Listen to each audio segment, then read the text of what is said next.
In the headlines, NPP to meet presidential aspirants over adherence to code of conduct. ECG to restore power to Krobo areas by this weekend. Ongoing ECG assessment in the Krobo area reveals 81 substations have been damaged. Lead character of Minsako TV commercial gets 2-bedroom house from MTN.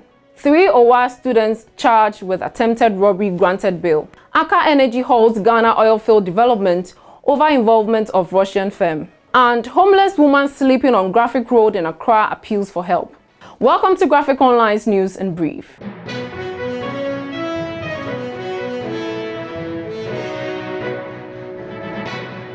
We start with politics, where the National Steering Committee of the New Patriotic Party is to meet with all presidential hopefuls to court their support for compliance with the party's code of conduct governing the upcoming parliamentary and presidential primaries. The NPP, in a statement signed by the General Secretary, Justin Frimpong Kodua, said the meeting was necessary to forestall some breaches of the party's code of conduct. The statement issued today cited the Member of Parliament for Tafo Pankrono, Eko Vincent Asefia, Hobson Adoye, a member of the party and organizers of the health walk, in support of Mr. Lanchematin's candidature for breach of the party's code of conduct. The statement said Mr. Adoye and Asefia have been invited to appear before the National Complaints Committee, while Mr. Chematin has been written to in respect of the health walk organized in his name. Meanwhile, Mr. Lanchematin has reacted to the development and stated he stands for unity. He has said the health walk was independently organized. From politics, we move to the eastern region, where the Electricity Company of Ghana has been able to reach an amicable solution with the chiefs of the Krobo area for the restoration of electricity supply. Without any unforeseen circumstances, the ECG will restore power to the area by this weekend. The development followed a series of engagements over the precarious security situation and disruption of electricity supply in the lower Manya Krobo and Yellow Krobo areas. The meeting was led by the paramount chiefs and the president of the Eastern Regional House of Chiefs, and it involved national security and other stakeholders. The stakeholders have agreed to conduct integrity tests on all power transmission lines and electricity infrastructure in the area, resume installation of prepaid meters following restoration of electricity supply, deployment of security personnel to the said areas to ensure law and order during the installation of prepaid meters, and the arrest of persons whose conduct threatens to disrupt the exercise. Meanwhile, an ongoing assessment by the ECG of its infrastructure in the Krobo area has revealed damages to 81 substations. In total, the ECG has 147 substations in the 2 municipalities of Lower Manya Krobo and Yellow Krobo. The ECG team found out that most of the transformers have had their earth lengths cut off and LV fuses stolen. The head of communications at ECG, William Boateng, told Graphic Online that areas affected are the Somanya Township, Sra, Abonse, Etuya and Lassi. In a similar exercise last week, the team also found that some transmission poles had been damaged. And at Jobo in the Greater Accra area today, the woman who led the Minsako TV commercial 13 years ago to promote MTN's mobile money has been gifted a 2-bedroom house. MTN Ghana gifted her the house worth over 300,000 Ghana cedis. The lead character, Rita Inshraba Tete, received the house in fulfillment of a promise from MTN Ghana 2 years ago at the Momo Attend celebrations in 2019. It was the first MTN mobile money television and radio commercial. In the commercial, she gave a testimony on how she instantly received the money on her mobile wallet and when it was sent, and shouted in tree to announce she has received the money.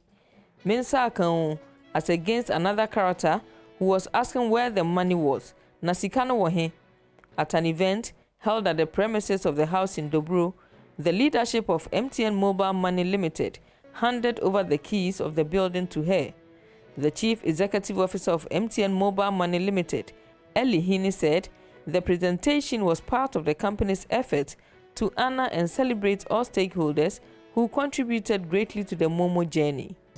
On behalf of MTN Ghana and Mobile Money Limited, the key share on Santa Rita That's it. Well, collaboration I enjoy and so I about the say what's not dynamo now I say MTN and mobile money yet I will cheat.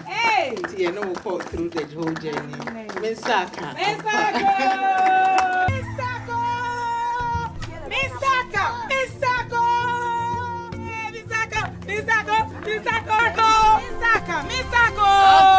Hey, me ba no okro kasimo. Wa manem, wa fa MTN mobile money so. Wa ma menu ajo. No sikanu wa. We take you to Kumasi, where 3 students of Opokuwari School charged with attempted robbery have been granted bail by a court. The KMA Circuit Court has granted an 80,000 Ghana cedis bail with 5 sureties each. They are to reappear on September 1. The 3 students, a 19-year-old and 2 17-year-olds, are said to have attempted to snatch a taxi car from the driver in Kumasi last Friday night. In court on Tuesday, they were charged with conspiracy to commit robbery and unlawful damage. They are said to have hired a taxi, but midway through the journey, they pulled out knives and ordered the driver to surrender the vehicle. However, the car veered off the road and crashed into a tree when the students struggled with the driver. The loud noise from the crash attracted a number of people from nearby pub who rushed out apparently to rescue those in the vehicle. But while they got closer, the driver screamed, armed robbers, causing the students to be arrested. One of them, the 19-year-old, bolted from the scene, but he was later arrested. Norway's Aker Energy has put on hold its Pecan oilfield development of Ghana amid concern the project could face sanctions over the war in Ukraine due to the involvement of Russian oil firm Lukoil. Aker Energy owns 50% of the deep water block of Ghana where the Pecan field is located, while Lukoil holds 38%, Ghana National Petroleum Corporation has 10%, and Fuel Trade 2%.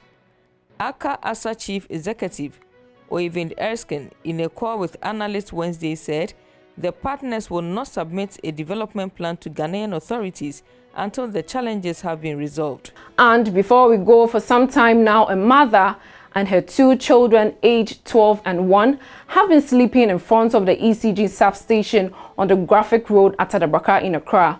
The woman, who gave her name as Mami Akua, said she hails from Elmina in the central region.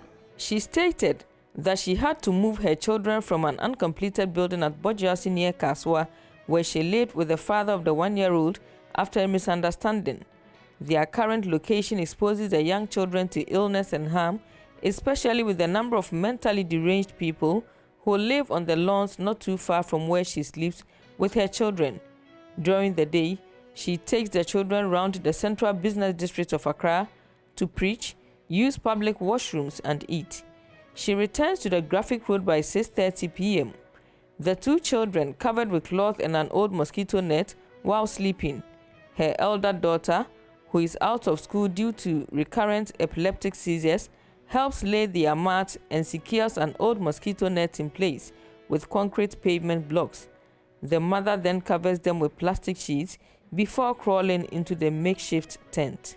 Graphic Online's News in Brief is brought to you by Graphic News Plus. Download your Graphic News Plus now and choose your preferred package daily, weekly, monthly, and annually, and access free news on various interest areas as well. Visit us on graphic.com.gh for further information. Graphic News Plus, connecting people through news. Thank you for watching. For more news, please visit our website graphic.com.gh or follow us on Facebook at Daily Graphic and on YouTube and Twitter at GraphicGH.